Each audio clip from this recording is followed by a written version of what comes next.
Hier soir, vers 21 h, Emilien rentre à l'hôtel avec Paul, le médecin de l'équipe. Quelques heures plus tôt, Emilien a été victime d'une sévère chute dans les 300 derniers mètres à Dunkerque. Projeté dans les barrières, l'herbeté n'a pas pu faire grand-chose pour éviter le choc. Le premier bilan est plutôt positif, mais il est encore trop tôt pour se prononcer quant à la suite de son Tour de France. Bon, déjà, il va bien. Il n'y a pas de signe de gravité ce soir. Il souffre de multiples plaies, dont certaines qu'on a pu suturer au camion radio du Tour. Il n'y a pas de fracture apparente aujourd'hui. Il y a aussi un trauma facial sans fracture. Donc là, on va prendre soin de lui, on va faire les soins nécessaires ce soir et on fera une réévaluation médicale demain matin pour décider ou non de la suite du Tour.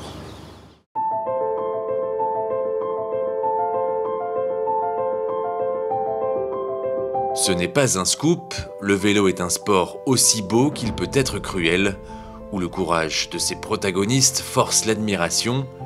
Hier, Emilien a connu l'infortune, mais ce matin, sa détermination le pousse à continuer son aventure jusqu'à Paris. Bravo à toi, champion. Le tour est long, c'est ce que les collègues me disent. Donc ça peut changer rapidement et puis je pense que ça va se refaire. J'ai la face un peu défoncée et puis c'est surtout au niveau de l'omoplate. J'ai eu des points de suture au doigt, à l'omoplate, mais il n'y a rien de cassé. Donc je vais me battre et puis en espérant que ça aille mieux les prochains jours. On verra déjà là sur le vélo aujourd'hui qu'est-ce que ça va donner, mais on va prendre au jour le jour. Les péripéties s'enchaînent. Sur la route pour Amiens, toute l'équipe est bloquée par un accident sur l'autoroute. L'accès au départ est compromis.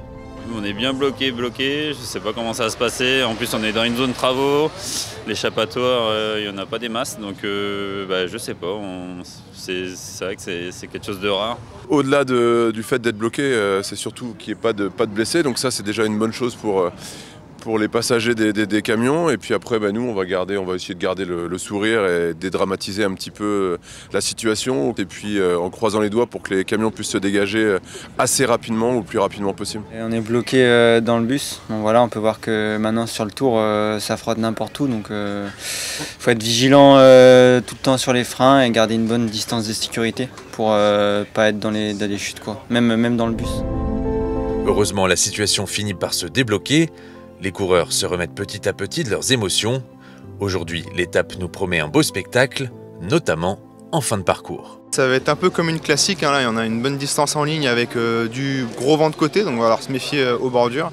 Et après dans le final sur l'approche de Rouen, un enchaînement de bosses de difficultés urbaines, donc voilà, on va essayer de faire au mieux pour placer nos leaders à l'approche de ces bosses justement et aller chercher la victoire, hein. C'est ce qu'on cherche sur ce tour, donc gagner ce serait génial aujourd'hui. Un parcours dédié aux punchers donc. Mais la bonne idée pourrait être de prendre un peu d'avance sur le peloton. Quoi qu'il arrive, c'est une bonne idée d'avoir un mec devant.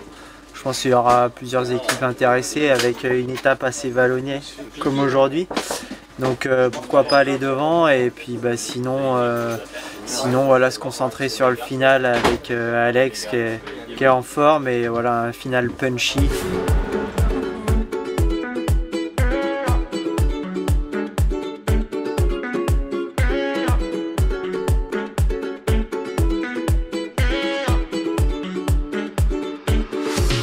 C'est Thomas Gachignard qui a choisi de prendre un avantage aujourd'hui. Ils sont 4 à l'avant avec un écart qui n'excède pas les 2 minutes. À 50 km de la ligne, Matteo Vercher est victime d'une chute. S'il repart après un changement de vélo, il ne pourra pas jouer les premiers rôles aujourd'hui. Les hommes de tête sont rattrapés à 25 km de l'arrivée. Et à l'approche de Rouen, le tempo imposé fait exploser le peloton. C'est finalement Tadej Pogačar qui remporte cette 4e étape. Jordan est 22e. Le final aura été d'une intensité folle. Oui, l'intensité c'est haut, mais c'était vraiment technique et c'était cassé après le virage et après c'est passé. Tu ne peux pas fermer tout seul. Et oui, c'est comme ça, c'est pas facile si tu n'es pas dans la première 20 positions. C'est fini pour faire un bon résultat. Et on n'était pas là aujourd'hui. Ça va, Emilien? Ouais, un petit ouais. Demain, c'est au tour de Caen que les coureurs partiront individuellement pour un contre-la-montre de 33 km.